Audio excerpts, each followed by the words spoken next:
the Revolutionary Social Work podcast. I am one of your hosts, Alicia. And I'm Ace, live from Chicago at the NASW conference. I'm in my room this time because Yeah, I got tired of being down in the lobby and take care of my son. So we're in the hotel room this time. it's much quieter. I Yeah. feel there's a calm energy in that hotel room. And so it's kind of weird for me and Ace to be separate. I'm on Big Island of Hawaii and Ace is in Chicago. And we are honored to be joined by three incredible women. We have Vilma, Maria, and Alciris, and they are going to give us some quick introductions so we can get to know them, and then we will start off the conversation. So whoever wants to start, I have Vilma at the top of my screen. If you wanted to just give us a quick intro on who you are, what you do, and kind of how you got into this work. Matiosh Otsiwash Iwonoher, Parehon Kakir Kinkush. Hello, I'm excited to talk with you this afternoon. I am Vilma Salo, Maya Cachiquel woman from Guatemala, youth leader from rural area and a big dreamer. In my organization, we work with to empower girls, and it's an organization led by Indigenous women for Indigenous and designed for Indigenous young young women in Guatemala.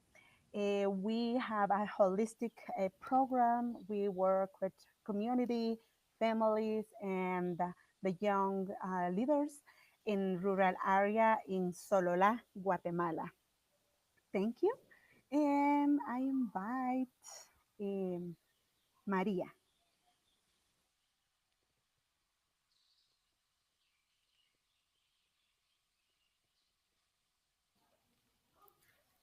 Hola, buenas tardes a cada uno. Pues yo soy una mujer indígena, vivo en Chichicastenango. eh, Trabajo en el mercado vendiendo artesanías y también apoyo a una organización de Iberolife Guatemala. I'm going to be translating. My name's Alcides. So Maddie introduced herself as an Indigenous woman who works as a social worker at a nonprofit called the Better Life Guatemala, and she also sells artisan work in Chichicastenango, which is where she's from as well. Thank you. And And I guess Dr. Asiris. I'll introduce. Yeah, please do. So my name is Alcides Alvis. I'm a clinical social worker. Um, I am a first generation migrant from Cartagena, Colombia. And I just finished my doctorate in social work. So I'm very excited about the next steps and really grateful to be here. So thank you for inviting us all here today. Thank you so much. And I think this is just going to be such a fruitful conversation because to have perspectives from just international perspectives on social work and revolutionary social work at that, we love to hear it. And I'm sure everyone in the audience does too. So if you wouldn't mind sharing, anyone or everybody, just how you got into social work and what you're doing right now, kind of that journey of getting you to the amazing work you're doing. I can start. En Mari, quieren que compartamos cómo nos entregamos a la profesión de trabajo social, para que vayas pensando en qué quieres decir. So I actually, and I consider Vilma a social worker, although because I think social work is beyond just the licensure and education. So I want to lead with that if she wants to share about that. But what brought me to it is because I've always been interested in healing, and psychology was like the first thing I thought of, right? Like social psychology. But I noticed that there were a lot of gaps with how does culture get kind of put into that space, and then you understanding the systemic parts and the political aspect of healing.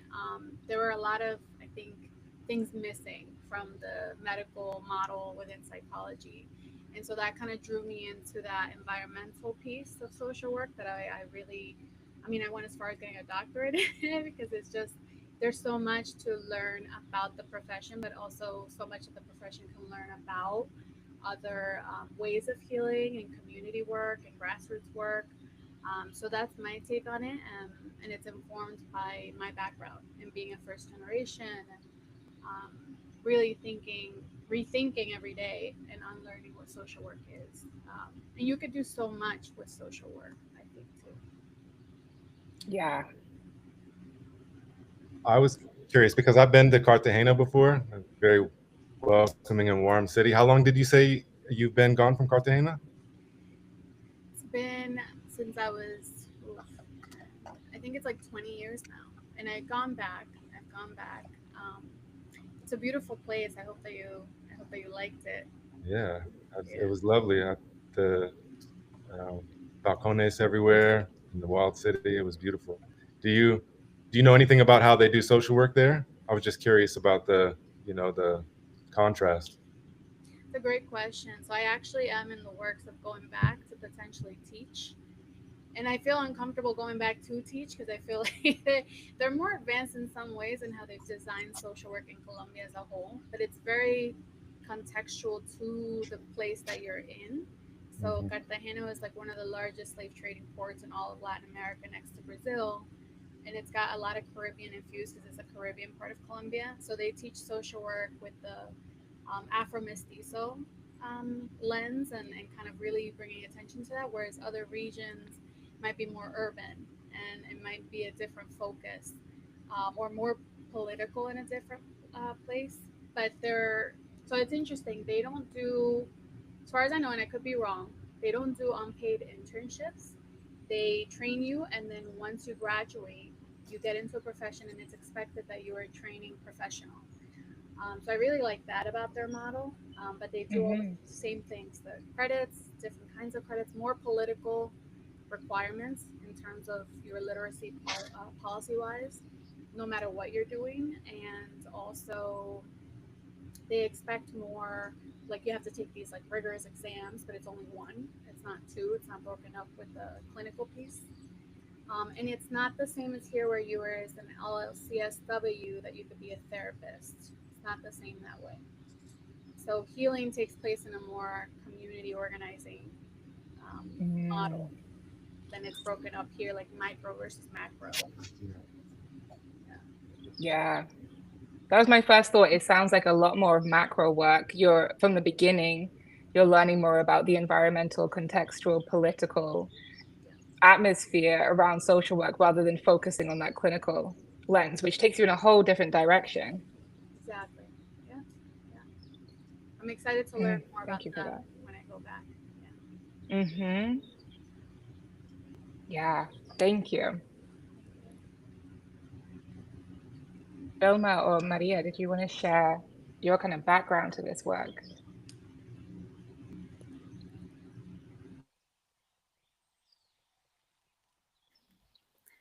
Pues yo soy de una comunidad de Chichicastenango.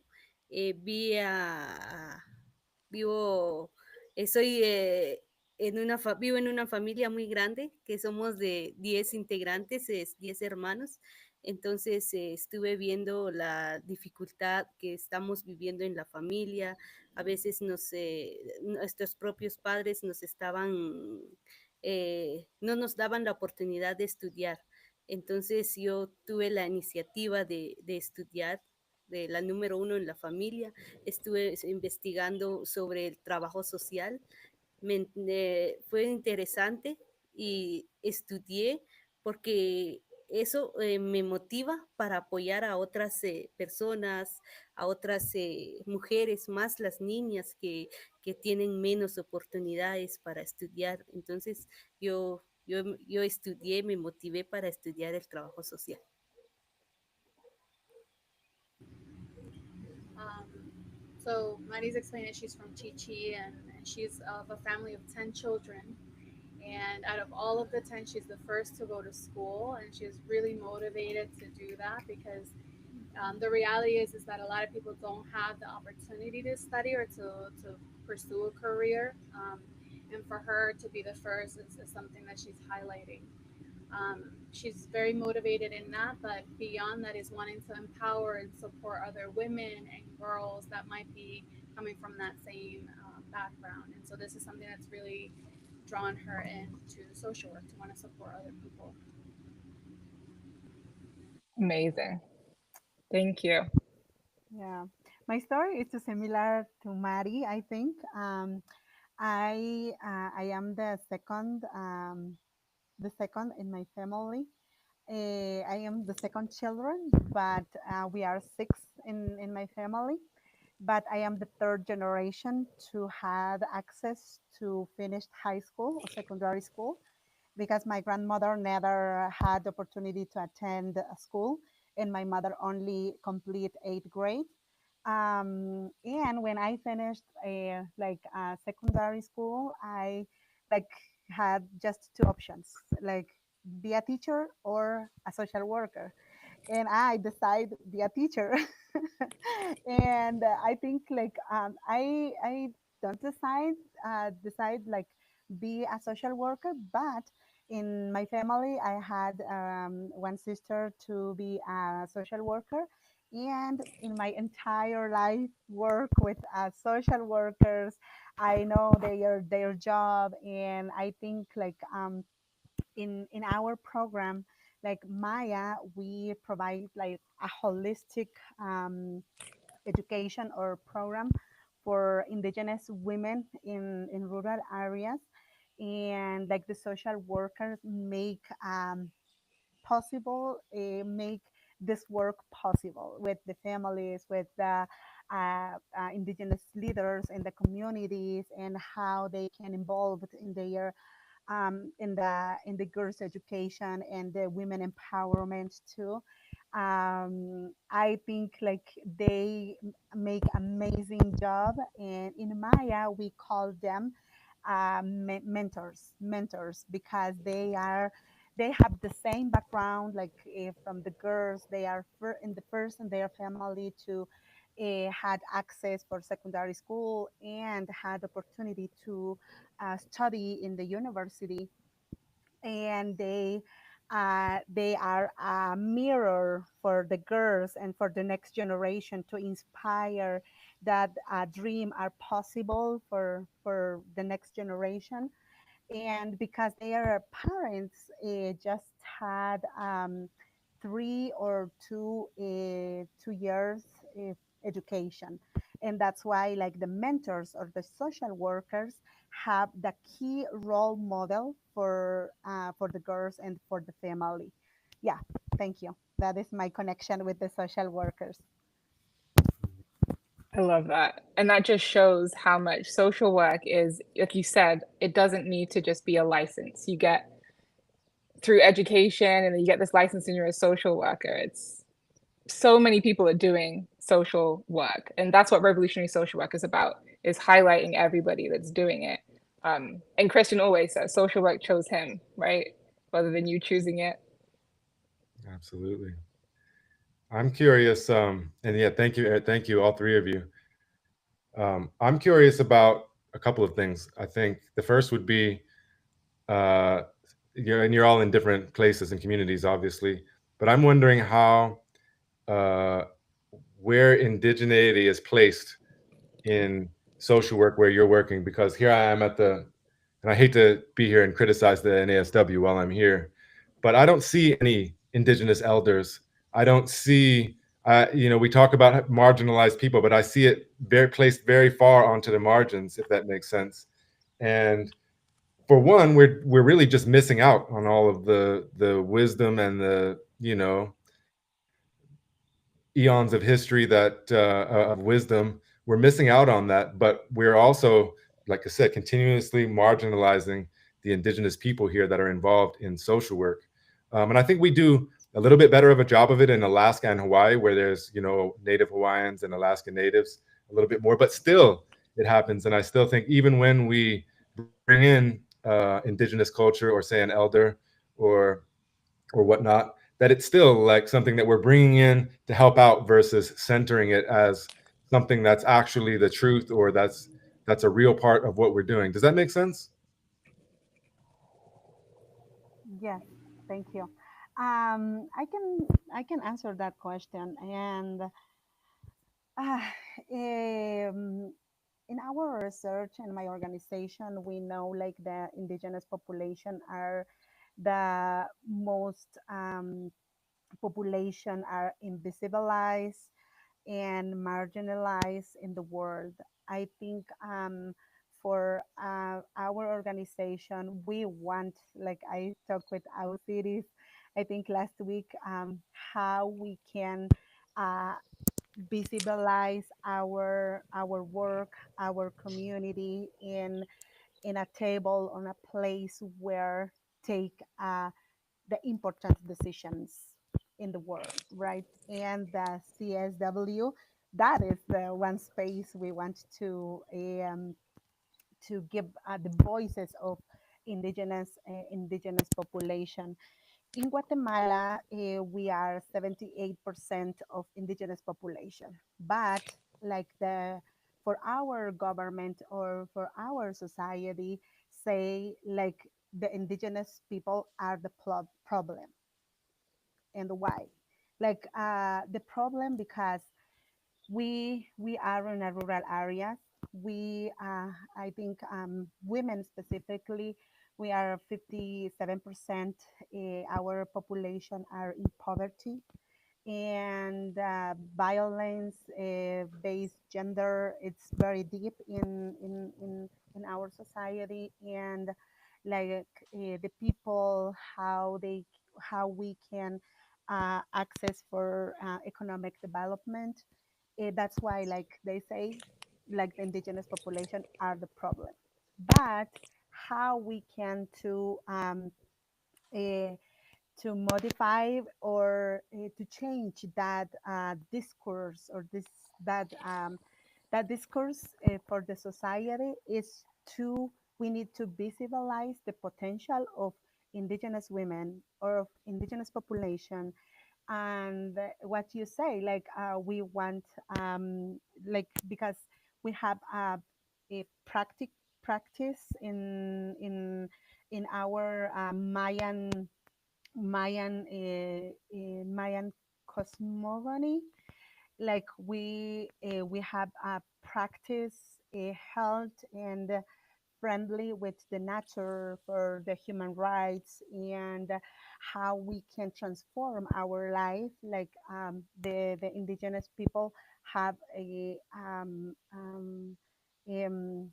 have knowledge and have best practices to continue for this next generation. But I think the one thing for us is like the marginalized and discrimination, because in Guatemala the machismo and discrimination that is very deep in our society.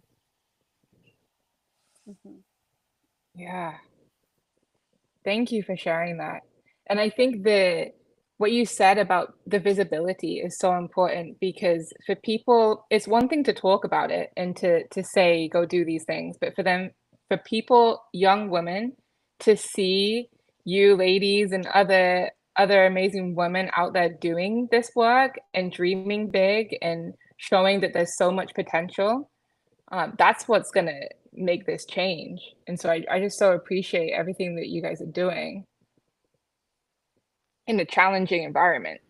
Right? How safe is it to be so visible in that machismo environment? It's hard. It's hard. Yeah. Like I shared last week, I think we have just one women, indigenous women in the Congress in this period, and we says like we are 78%, and why we don't have like representation in that Hmm. a key position for to this where like make a big decision for our country. And that's why I think the path for women and indigenous people to go to visibilize our leadership, our knowledge, and our practices, it's hard, specifically because we don't have space like where we can talk about our practices, our experience, and I think for machismo in our program, for example, we provide a, parents training every 2 months. And what we teach there, like we provide to them like the accessible to specifically the mentors or like the social workers, talk to them how can like in their home, um, the responsibility in the home, it's equal, right?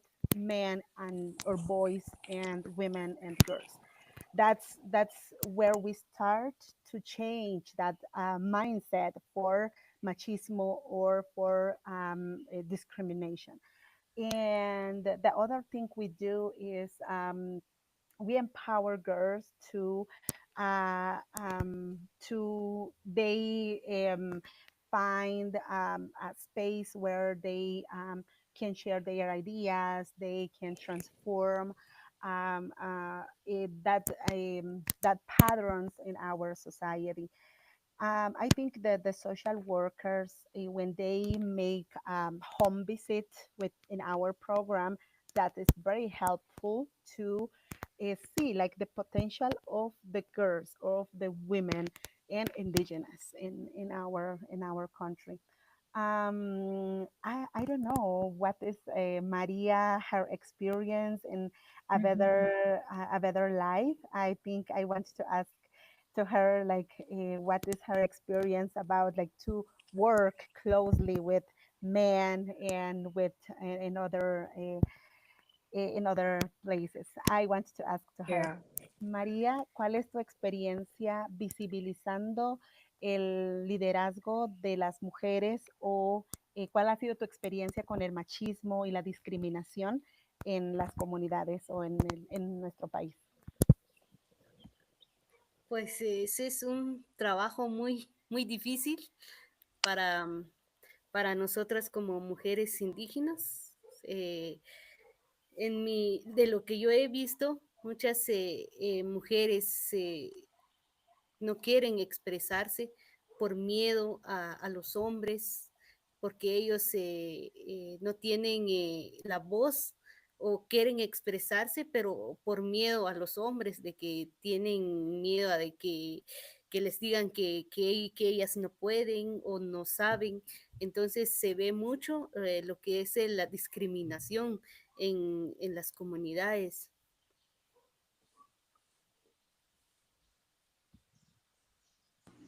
Medea is sharing that a big problem is that women can't, it's something about women expressing themselves, really, and that's how machismo kind of affects maybe that power dynamic I think she's speaking to is they are not able to speak up for themselves. And that's one of the big barriers there. Um, Ujú. En la comunidad donde yo estoy, llegué yo en la comunidad, las mujeres, ellas no participaban, tenían miedo de llegar a capacitaciones, tenían miedo de decir una palabra. Entonces yo les estuve motivando, les estuve diciendo que nosotras las mujeres tenemos el valor, tenemos el derecho de participar y que nos tomen en cuenta siempre en las tomas de decisiones que se hacen en la comunidad. Entonces ahora el tiempo que yo llevo en la comunidad, las mujeres ya participan. Ellas ya están ahí siempre participando en la comunidad. Maddie's explaining like a transition that she experienced. So, telling a story about how when she started working in the community that she's in now, Panimache Quinto Bajo, that's Ajá. the Panimache Quinto Bajo is a small village in rural highlands of Guatemala. And so she started going in and she noticed that women weren't speaking up for themselves. They weren't making decisions or being part of that decision making process. And she noticed like through building relationship and going consistently to the community that slowly she started to notice that women were speaking up more and expressing themselves more and becoming part of that decision making process in the community, which is something that she's been observing as she continues to go and build that relationship with them. It's beautiful. So it's the visibility again. It's being everyone seeing that somebody, a woman, Indigenous woman, can live in this way and speak in this way and have a voice and share her dream. Yeah. Is there, Maria, is there any for the future, how do you see what needs to change on top of visibility to help more women feel like they can speak up and live the life they really want to live? Mari, ¿te lo entendiste? Dice que más allá de la visibilidad, ¿qué más se necesita para las mujeres, para empoderarlas y apoyarlas? Pues yo pienso que es motivarlas siempre, porque si no tenemos apoyo, si no motivamos a las mujeres, ellas siempre se quedan allí y no saben de los derechos que nosotros tenemos como mujeres indígenas. Entonces yo pienso es motivarlas, seguir capacitando a todas las mujeres que quieran, que mujeres indígenas, para que todos lleguen a participar y que sepan de la igualdad y los derechos que tenemos las mujeres indígenas. So she shares that motivation and community building is a really important piece here, that a lot of women need to understand their rights. And she mentions really important words that hearing is that capacity building, like to really enforce that you are capable message in that mentorship and that community, that relationship building, and also that they can participate. So how is that looking like? How can I empower, motivate, and kind of build that relationship around that you are capable and that you can also participate? And I also just want to add there, because I've worked with Mari before, and this is something she's humble about. But going into these communities, there's a lot of times there's a lot of like NGOs that come in. They're doctors or teachers, these like well more known professions. And Mari started going. There are not a lot of social workers, a lot of like international social work kind of coalitions and things like that. And the organization hired her. And throughout the time that she kept going and going as an Indigenous woman for this small community, the young girls were now saying that, oh, instead of saying I want to be a doctor or a teacher, they're like, oh, I want to be a social worker. And I just think that that's so beautiful and speaks to that again, that visibility and that empowerment. So I had to show that in there for her. She's humble about it. It's big. It's big. That's huge. Yeah, the role models that you're setting. Osiris, for you, how do you see yourself as an Indigenous woman in this work? How do you see, what kind of vision do you have moving forward? And what does that mean for you? Are there things that you need to change about your own practice, or just what kind of vision do you have for that? That's a big question. I think that I'm maybe going through an identity crisis because as like I'm learning and unlearning things. So I don't introduce myself as Indigenous, and that's been an ongoing conversation of like, when do you claim that? How do you claim that? I believe that I have to be part of a community and building that relationship and going back to my roots and my families to be able to do that. I think there's been a lot of colonization, a lot of harm, a lot of cultural distancing, assimilation, all of those things that have kind of pulled me away from that. And then you add to that the migrational story of like, I'm not Latina, I'm not Hispanic, I'm not Black enough, I'm not white enough. Like, so there's this like internal battle.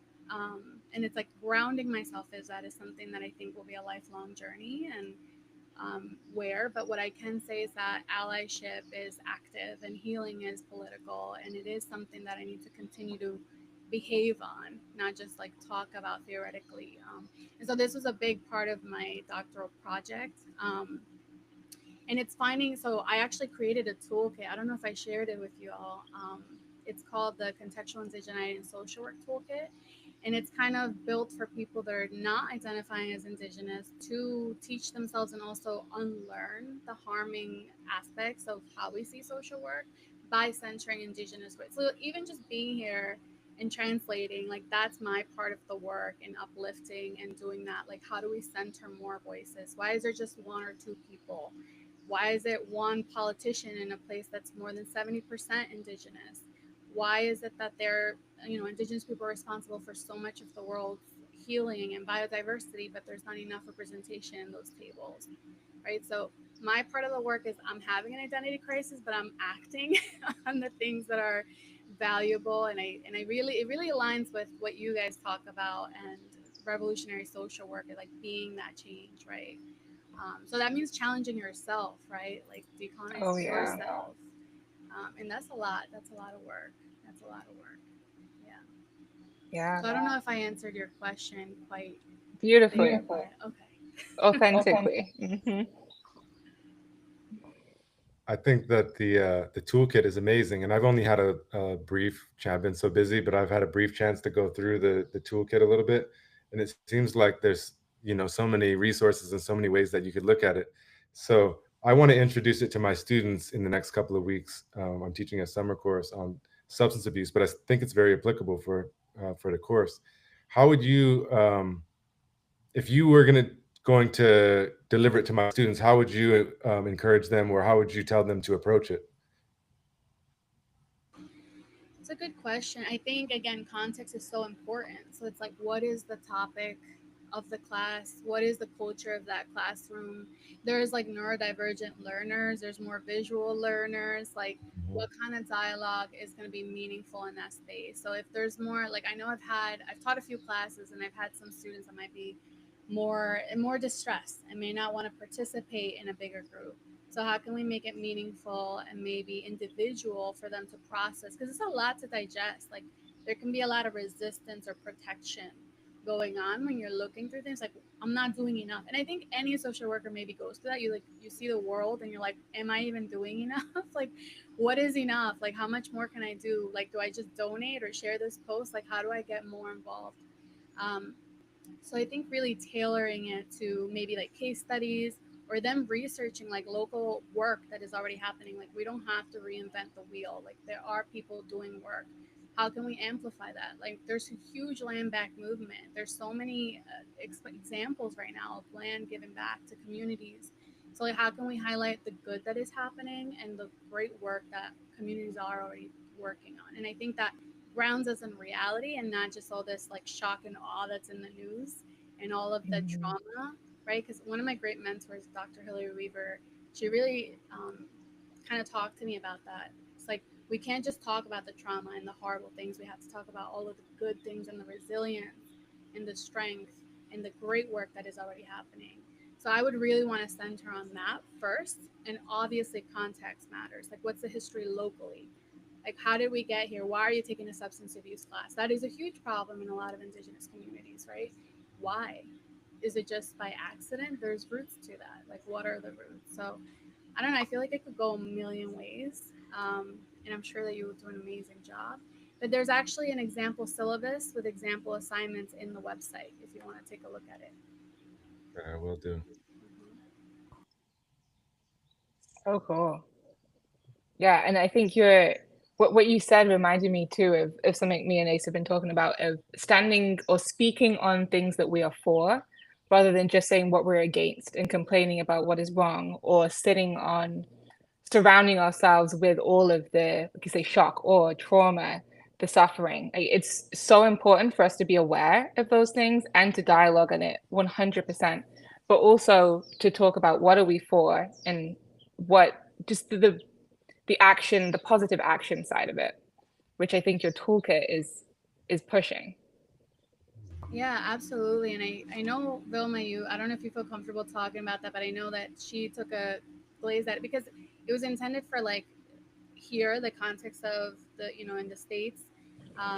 But she took a look at it, and it was interesting to hear like that international translate of like, can this like apply in different spaces?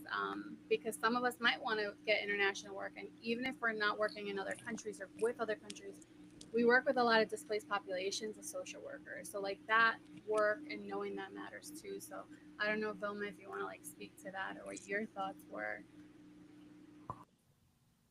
Thank you, our cities. Yeah, I think toolkits like this help a lot of social workers, and for us, we wanted to learn in how is social workers in other countries, but also how the social workers have they are, how do you say, like when they come from the same community, like indigenous population, have the context, have the knowledge, have the tools, that they know what work in the community, and how we can help the other social workers to discuss and research um, many topics, what helps their job, or how they can make a better work in our community. I think like when I met Ausiris, and we learned about her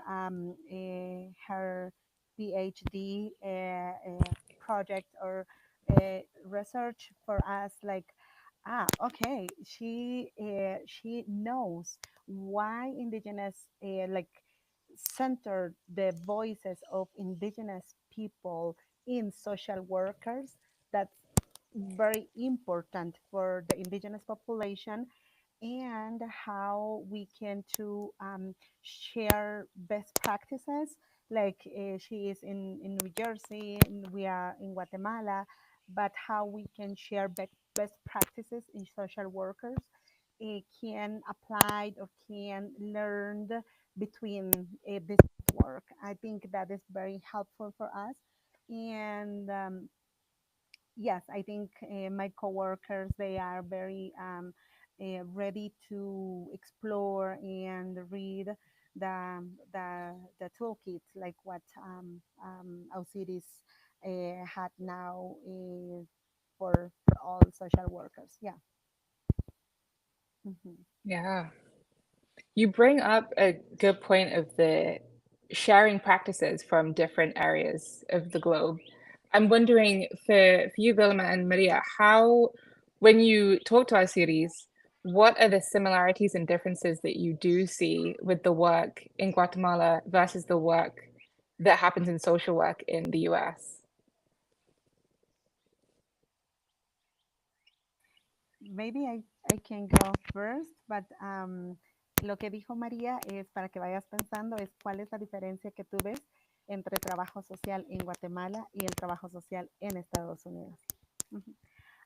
I think in Guatemala, for my coworkers, they have they are they know the root, they have indigenous roots, and they know the context, they know like what indigenous population faced historically, because in Guatemala we had 36 years civil war, internal civil war, and that's make like a population, like they cultivate like a culture, silent culture, for women and for all in our country. And for me, our social workers have their approach with community. It's very close, and very they have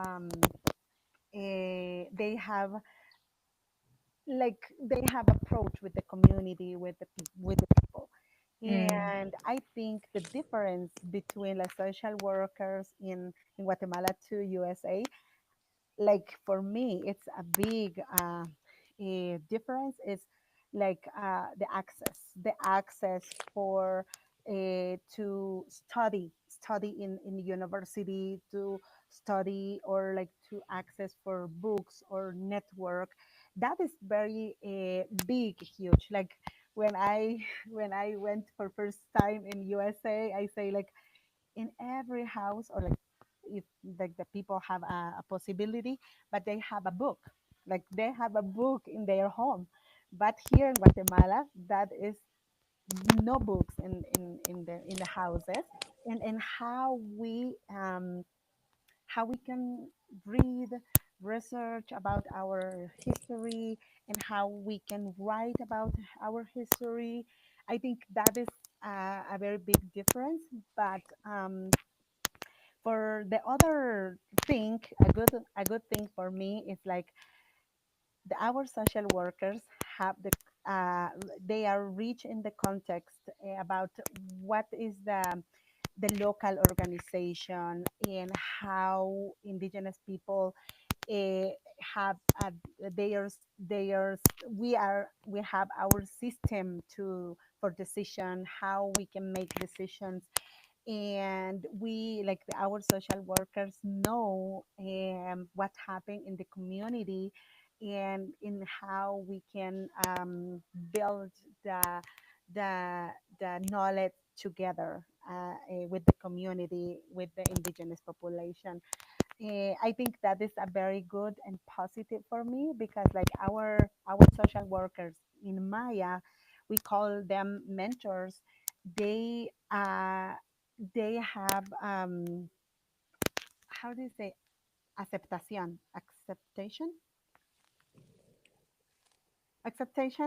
in the community with the local leaders and what they work and also we have a credibility in the communities Yeah. with the people. That is very important to me for the social workers. Yes. I have so much to say after Maria. Ok, pues para mí tiene una gran diferencia trabajo social en Guatemala y en los Estados Unidos. Eh, como dijo la compañera Vilma, se ve mucho la diferencia en acceso a una biblioteca o para acceso al Internet. Yo tengo mi experiencia, yo vivo en una comunidad de Chichicastenango. En el tiempo de COVID no tuve acceso al Internet, me costó demasiado. Tuve que moverme a otro lugar para poder conectarme en las clases.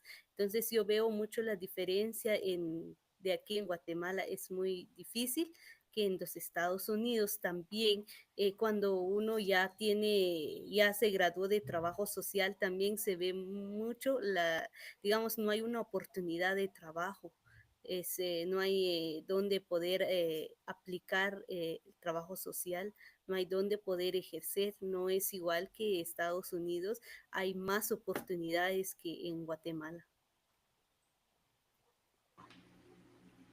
Maddie's sharing that there's a big difference in terms of accessibility, like even as a student, social worker, like, or even at like different levels, just access to books or like literature or the internet, something like the internet. And that even during COVID, for example, like thinking about those barriers over there, it's really different because there was no access to even continue to pursue work or connecting to education or work in that. So like that really added like an added layer of barriers to opportunities. But then even the continuation, so like after graduation, what happens? And the opportunities are not as readily available or accessible. So access is such a big problem and something that's really different. We take it for granted. We Mhm. really do. How much access that we have.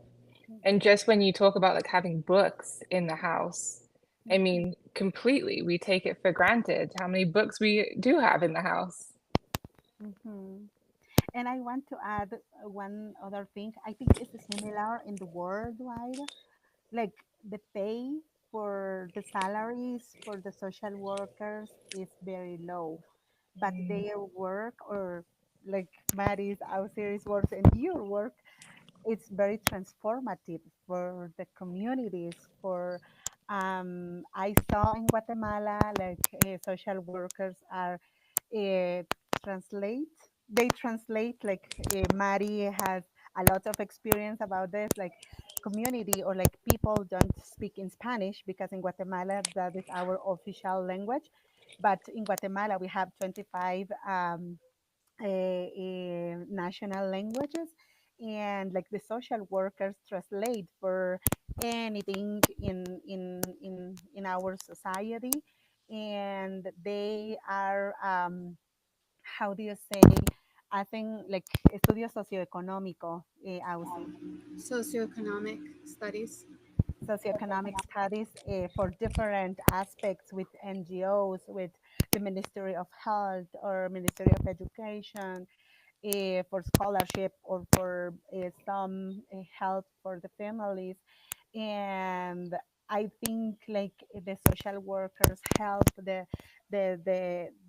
gender no, violence based gender in the communities. They have a key role in the communities, specifically because in Guatemala we like all the system in Guatemala is and is not based on indigenous system or Mayan system, and that's why like it's very hard with judge. I think that is juez. Osiris, juez. How do you say juez? Judge. Judge, right?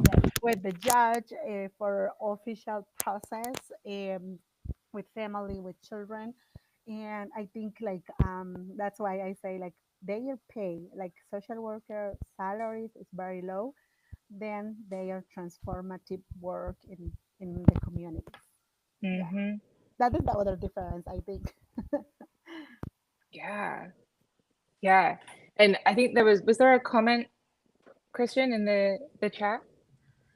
Yeah, and I think that they've already kind of touched on it quite a bit, but Mm. Jesse wanted to know how you all balance, the mainstream social work paradigms and whatnot or practices with indigenous values. I think it's a very important question, so maybe we can answer it a little bit Hmm. more deliberately. But you have all Yeah. touched on it so far.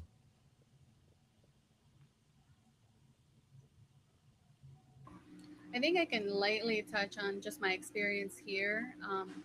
And I know that they're speaking to a different context, but so like I'm in Lenapehoking land, so New Jersey region, and I'm in like the south of New Jersey, which feels like the south of the U.S.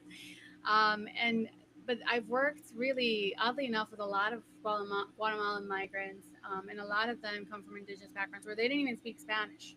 And it's like, oh, you speak Spanish, you're the social worker, go, and you're going to take all these cases that I didn't even speak, Quiche or a lot of the different languages that exist in Guatemala. And so I learned a lot about the humility piece of there's no such thing as cultural competence. You can't be competent. I can't even be competent in Mm-mm. Colombian culture. Like that's not a thing. And so I'm really happy that I can provide that transparency right off the beginning with any client, person, human that I'm working with. Because I work with a lot of people that have similar stories to mine, being displaced and migrating to a different place. And even me knowing I don't even know everything about my own home and culture and everything. And I'm still connecting to that and providing that space instead of just the DSM and cultural competence and how that's a mainstream kind of staple to social work that we think we know everything but we don't.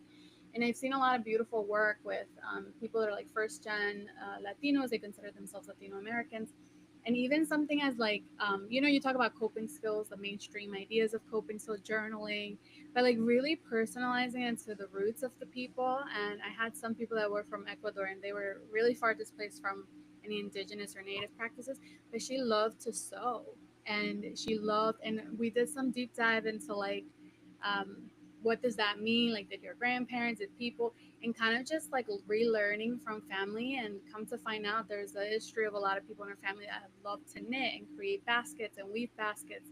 And so that became something accidentally that we discovered that was like much more ingrained biologically, like in her, right? And so we talk about intergenerational trauma, but there's also a lot of intergenerational culture and resistance, like whether we're attached to it or aware of it or not.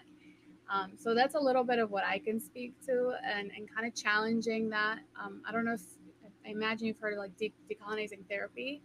I love that book. Dr. Mutt, it's just everything about it. I really try to center a lot of the work I do clinically because we could do so much harm in a clinical Hmm. space, right? Erasing what's left.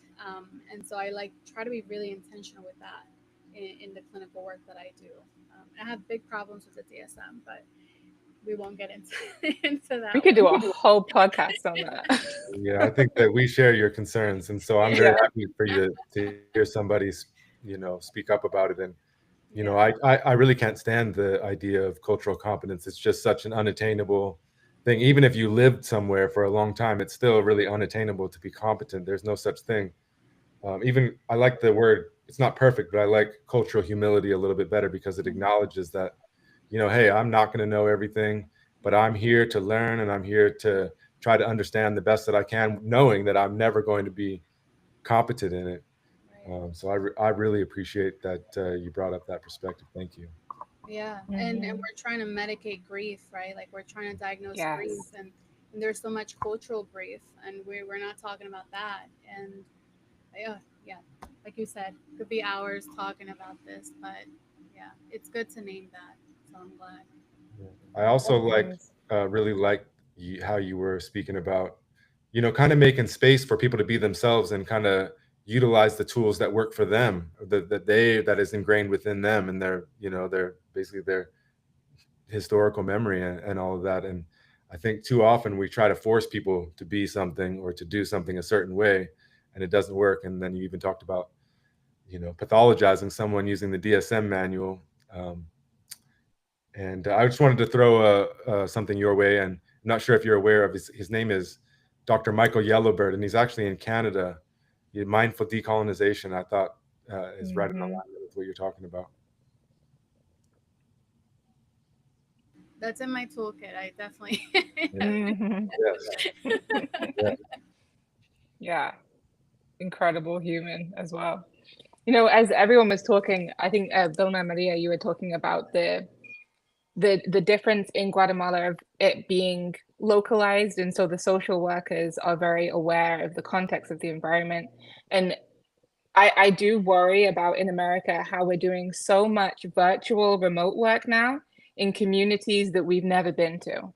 And it's so you're so detached from what's happening, and working in Alaska and Hawaii it's just opened my eyes to how important it is to know the culture, to not be competent in the culture, but to be aware of what is important in the culture, the values, the people, the history, the generational trauma, but also the generational wisdom and practices. And I really worry about that because I still work with people in Alaska, but we've lived there for about 3 years. And so I have a very small amount, right, of awareness, but then we have a lot of clinicians, therapists, social workers on the mainland US working remotely to help people in rural Alaskan communities. And I just worry about that disconnection there, and so I don't know really what we can do about that, but I didn't know, Vilma or Maria, if you had any comments on that or thoughts about maybe what we should be doing differently in that way, or what you see in Guatemala working because it is so localized. Ausi, ¿puedes traducir la pregunta para nosotras? Gracias. Sí, que está hablando de la desconectación que hay no se conecta todo, entonces hablando del acceso también, con esa falta de conexión, cómo se entiende el acceso a poder conectar a las personas y también el trabajo para que sea reflejado significativamente en el entendimiento a la comunidad y también llevándole servicio a la comunidad.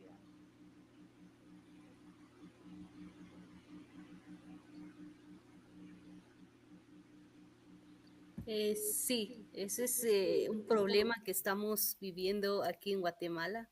Específicamente, yo estoy viendo que en mi comunidad hay muchas dificultades en acceso al Internet. Por eso que muchos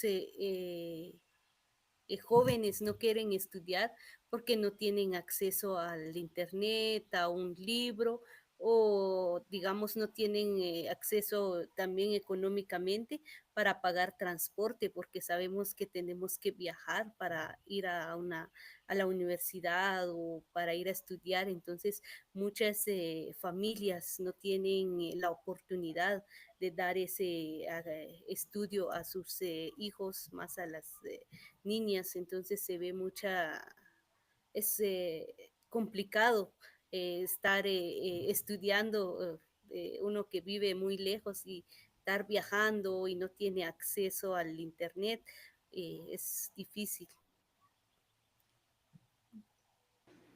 So Maddie's speaking to again the barriers to the accessibility of like learning the internet, literature. It really just takes away the motivation of people wanting to kind of get more involved with like either services or education.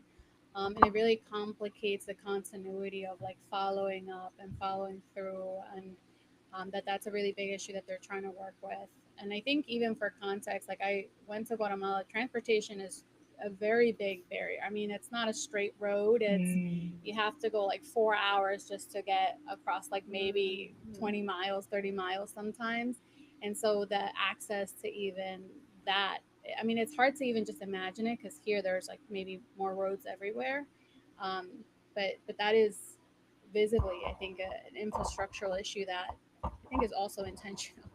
Mm. But we'll get into that. Vilma, I don't know if you had something. Y también como no hay muchas oportunidades de estar ejerciendo la profesión, entonces a veces la misma familia te desaniman que para qué estudias porque no hay muchas oportunidades y es una pérdida de tiempo estar estudiando y al final no conseguir un trabajo para poder ganar dinero.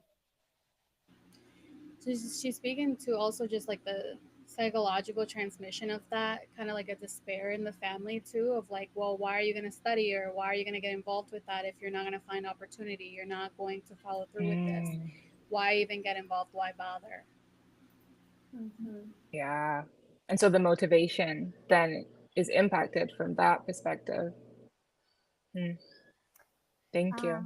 In my experience during COVID or like COVID-19 for like indigenous communities disconnected with, I think, everything. And the one experience we had with my coworkers is like how we can facilitate the all the information about that about that situation, about that crisis in our native or mother tongue. And that's Mm. why, like with my organization across the country, we make a small video record and we send that in different like radio, TV. We make that alliance with different um, uh, different partners here in Guatemala, where the indigenous population can hear about all the instruction and how they care their health during that time. I think like the internet, what Maria says, it's very the big barrier for indigenous communities. And I think the powerful of social worker is they can go to they work on the Mhm. field. They know how we can support the community, how we can talk with the leadership in the community. I saw my coworkers. They go with a local leadership, the parents, and we share that video record for our network, and they share that instruction in our mother tongue, and that's helped a lot during that time. And I think for like the values or how the people feel disconnected to is like for innovation. For example, IE right now, for them, it's like they can't understand very well how that's work. Mm. And like for us in Maya, it's very important to training the parents or grandparents about the new things come through our community. And that's why we say it's like the social workers or mentors are like the role model for the community, for the next generation in everything, I think. And the people believe in them. Like she come this in the same from the same community, like Maria, like other mentors. Oh, we believe in her, in what she shared with us about like the innovation or about the new things come to our community. That is very powerful to do Mhm. the work. I think. Mhm. Yeah. And you can't get that on a screen all the time. Those home visits are so important, and going out in the community physically is huge. Thank you so much. I want to be mindful of everybody's time. I know you were all so busy. Chris, I didn't know if you had any more questions on your end you wanted to ask. I just want to say that I appreciate the entire conversation, and I think, well, I don't think I know, one of our core values of revolutionary social work is to recenter Indigenous African perspectives. And one of the things that I remember, I think maybe it was Vilma, it was you at the beginning talking about, was language, and how there are, I can't remember the number that you gave, but a lot of different languages in the area. And I was talking to another man and he was actually from Tanzania over in Africa, and the same issue, um, where Swahili is the main language, but they also speak English, but there's a variety of tribal languages. And the government over there at this point is trying to get everybody just to speak Swahili and English, so that they're viewing it as, unifying them. But from my perspective, I've seen the devastation that in Hawaii and Alaska and elsewhere, when the indigenous languages are removed, what it does to the people and what it does as far as removing worldview and all of that. And I was wondering if you could just lend some perspective on that, and what's the situation as far as indigenous languages.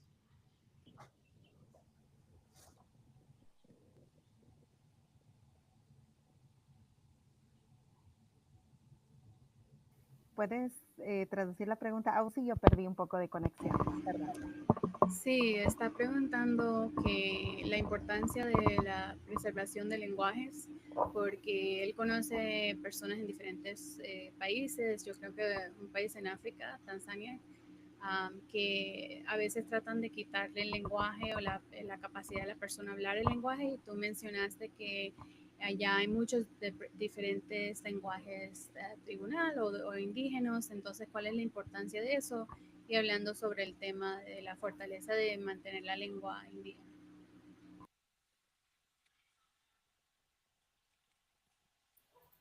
Pues para mí es importante mantenerlo siempre las lenguas, porque sí, aquí en Guatemala hay varias lenguas. Como Vilma habla en cachiquel, yo hablo en quiché. Entonces es muy importante que hay que motivarnos a hablar siempre el idioma, porque yo conozco a muchas familias que a veces ya no hablan las lenguas, ya no enseñan a sus hijos, ya solo el español. Entonces ya es difícil que uno no habla el idioma, porque para ir en una comunidad o para hablar con personas ya mayores, ellos no hablan español, entonces no hay una forma para comunicarnos con ellos si no sabemos el idioma. Entonces es importante que debemos de conservar nuestros idiomas que hablamos. Maria is speaking to the fact that it is really important, and something that she observes in a lot of her work is that that language transmission is valuable, but a lot of the kids are either not being taught the language or they're not learning it. And so she mentions a story of like, okay, well, speaking to the elders of the community, we have to speak in our native tongue. Like she speaks, Maria speaks Quiche, and Vilma speaks Cachiquel, and that importance of transmitting that so that there's that continuity in the family, because you could speak to an elder in the indigenous language, but then the children can't do that. And so like even within that dynamic, you would need to be able to you have to translate, because there's that miscommunication there. Y a veces ese es un problema, porque he visto yo en muchas lugares que cuando uno busca un trabajo, siempre piden, si hablas el idioma o la lengua, puedes estar en el equipo, porque es importante hablar para poder comunicar con las personas, porque hay personas mayores, llegan en la organización, instituciones, y a veces uno no habla el idioma, no puede comunicarse con las personas. Entonces, hay lugares que piden siempre hablar el lengua para comunicarse y optar el trabajo. So she's also speaking at a professional or career driven level. Like you do need to know these different languages because if you're providing services, you need to be able to speak to the elders or people seeking services. And so it's really important to preserve that so that we can, that cycle kind of continues. You can speak with the elders, you can facilitate that access and be able to speak to the community too. And a lot of jobs will ask for that too. Mm. Mhm. And that is the one ways to respect to the value of the community. I think that is very powerful to like the social workers work in the community. What I say, like Maya, it's an indigenous centered organization. We respect a lot of their values, of our traditions in the community. And like, for example, in our program, when we work with the family, we include entire family, like grandparents, parents, and children, and that is intergenerational dynamic. It's very powerful in the community, and that's why like to our social workers need to speak the same language. And in our program, we focus too on they learn about their story. They preserve their strong roots independently. If she wants to study in USA or in capital city or in other country, we want like that the girl use her identity, her language, what we wear in our community is her strength to achieve her dream in this world. I think like the social workers make a big work with and big and deep work with the family and with the girls to inspire them to continue preserve our values and our practices in our life. And I think that is the one way to respect the value in the indigenous communities. Yeah. Yeah. I had just one last question from me, and that is, um, I don't. You may have a different term for it, but we call it talking circles. And I've been using them. Well, first of all, I learned them from some Alaska Native elders a while, like several 10 plus years ago, and I've implemented them into my courses, and they've just been phenomenal as far as each individual allowing them space to talk and to share and to listen to each other. But is when we have elders in there as well that help set the tone and kind of guide us in the wisdom and what we're talking about.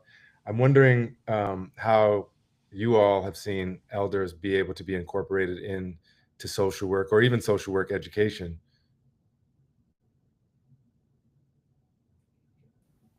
That is very interesting. I think in the interesting question.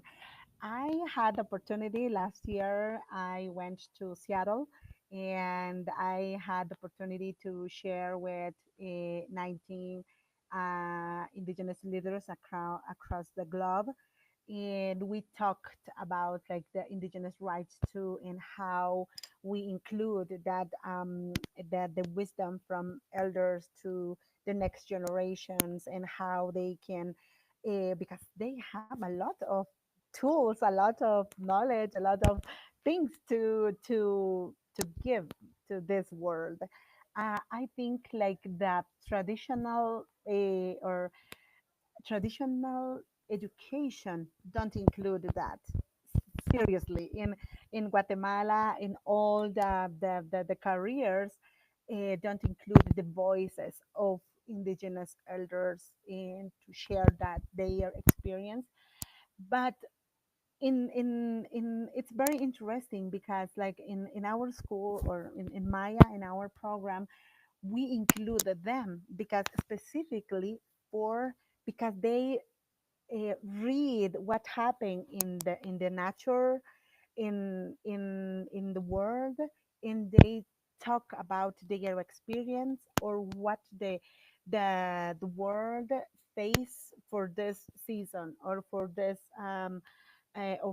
year. In the Mayan spirituality, for example, we have 20 nahuales, and we have a 13 energy in our Mayan spirituality, and we invite like the elders or um, some traditional guide who share his experience with the next generations, and that is part of our curriculum. It's not just one activity separate the curriculum and the other activity. I think we have reach in Guatemala, but like the how the leaders can include this like activities or that activities are part of their curriculum. It's very hard because like they need like a rule in the high level of leadership. Okay, we can do that, but at Maya, because we have our principal program is a school, we include that into the curriculum, and that's why like it's very important for our students and for our team too, because we know their experience is very valuable for this next for this generation. Yeah, that is my comments. I Maria. love how you explained that.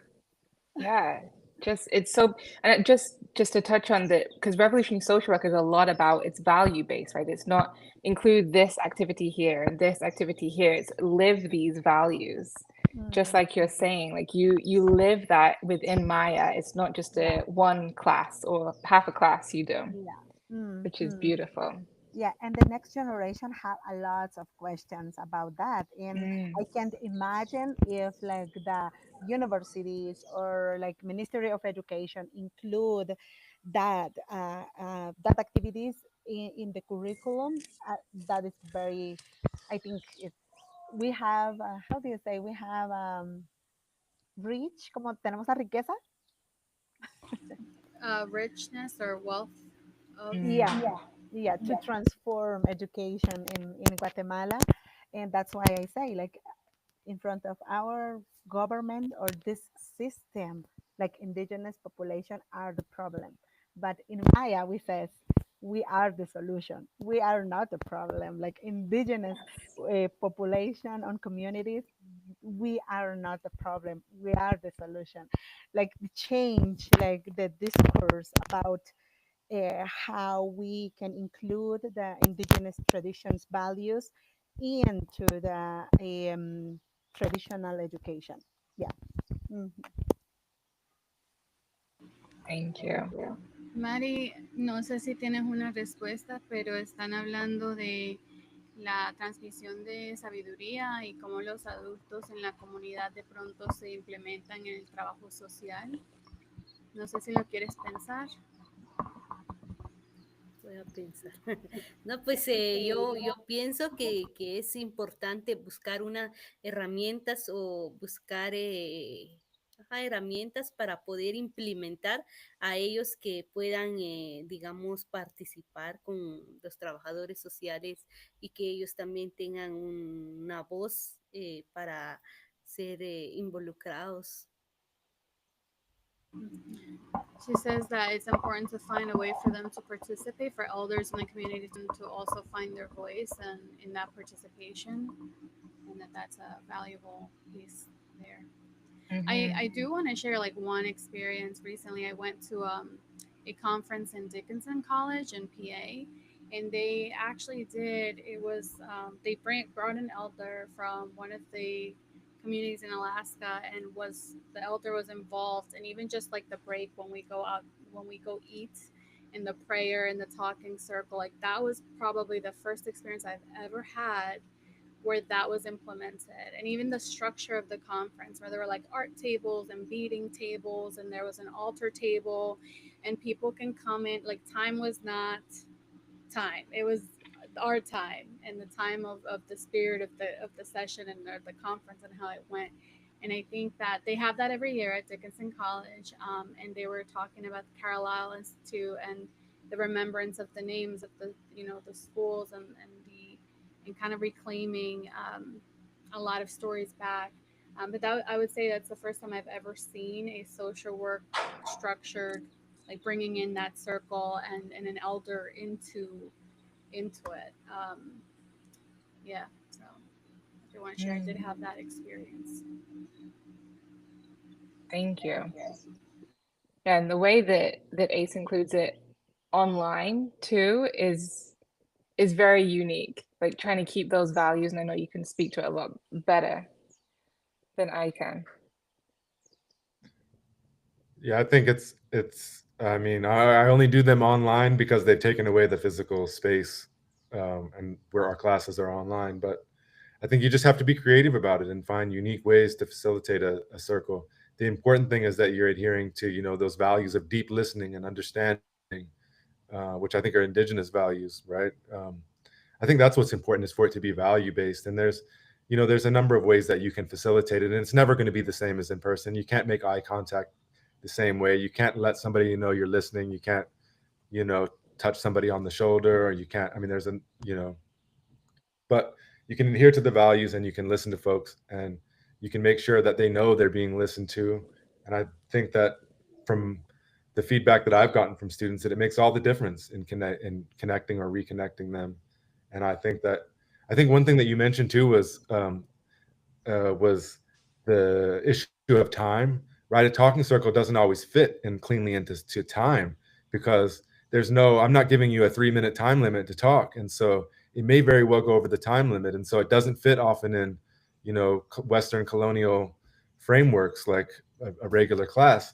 And so you have to be willing, to step outside of those bounds. And what I found is that the students are very willing. And when we go over, say our class is supposed to end at 7 p.m. or something like that, 90+% of the students, obviously some people have a job or something they have to go to, but almost everyone stays and honors the circle and continues to listen.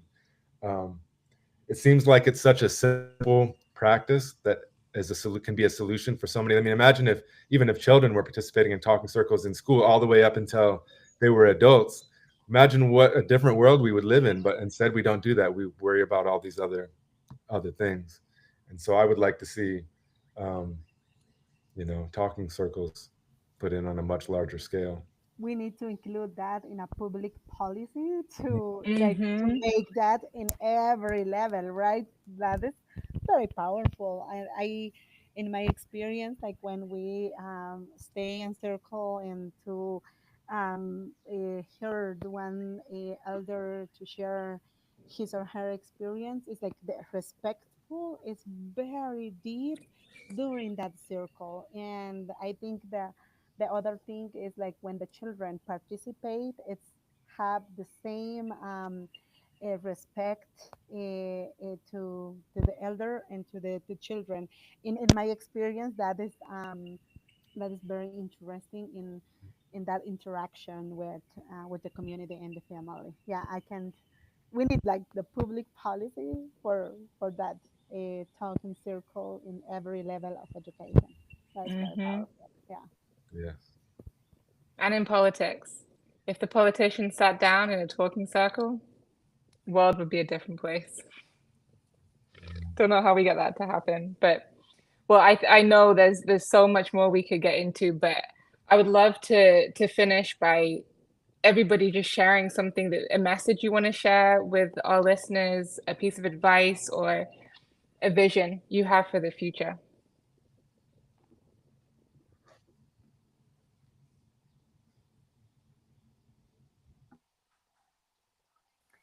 I think I want to share like the social workers, their approach to the community was respectful, and I dream to the future.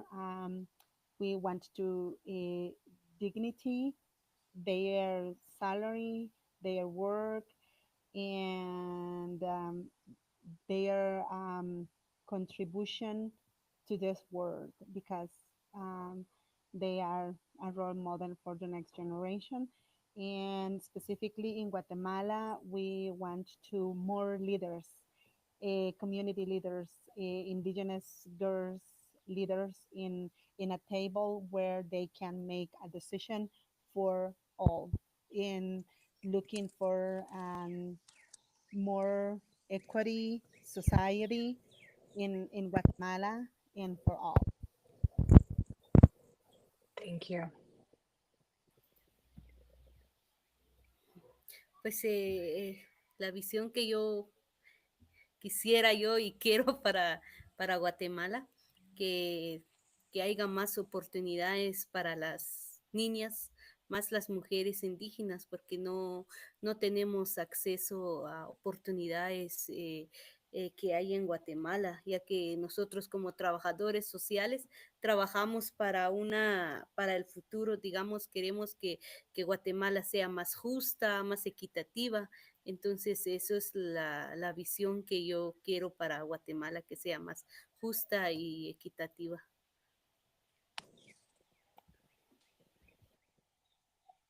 Vilma, ¿le intentas a traducir esa, la que dijo Mari? Okay, I can try. And her vision for Guatemala is make more the society equitable and with justice for all, and to have access to for more opportunities for the social workers in the country.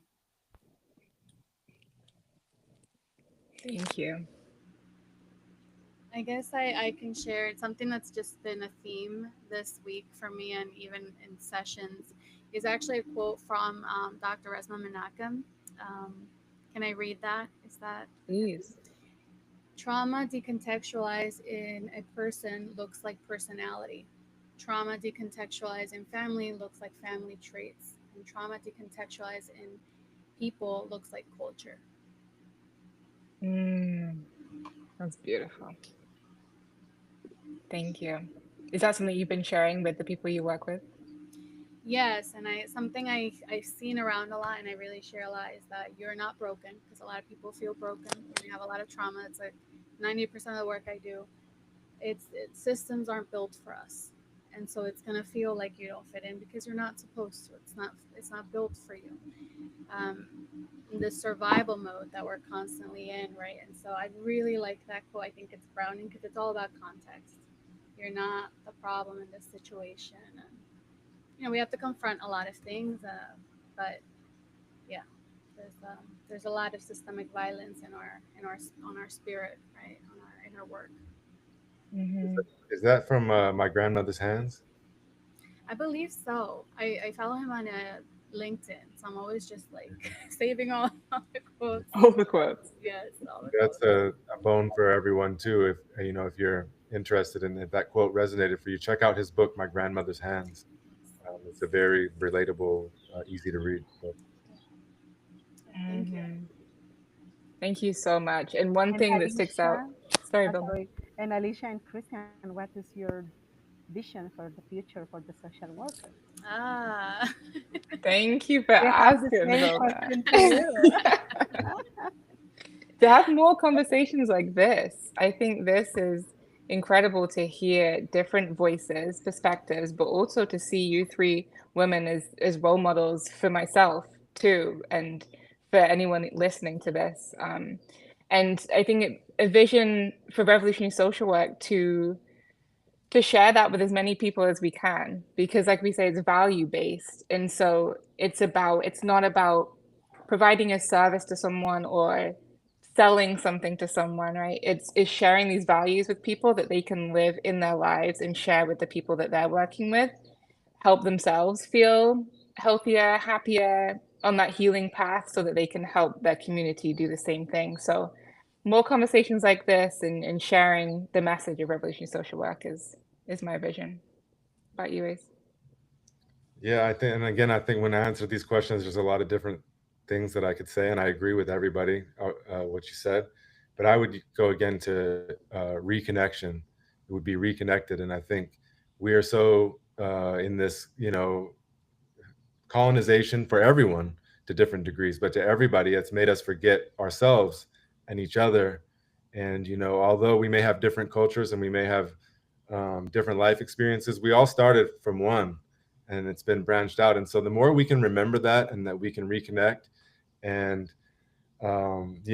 like I said earlier, like recentering indigenous wisdom, not just bringing it in as like this side thing. And it's hard to do, because you're in these systems that are in place. It's hard to do, but to bring them in and recognize the value that is there. And once we're able to recenter those things, then we'll remember how to be ourselves, and we'll love each other, and we'll have kinship with each other. That's the future that I see, and what revolutionary social work is.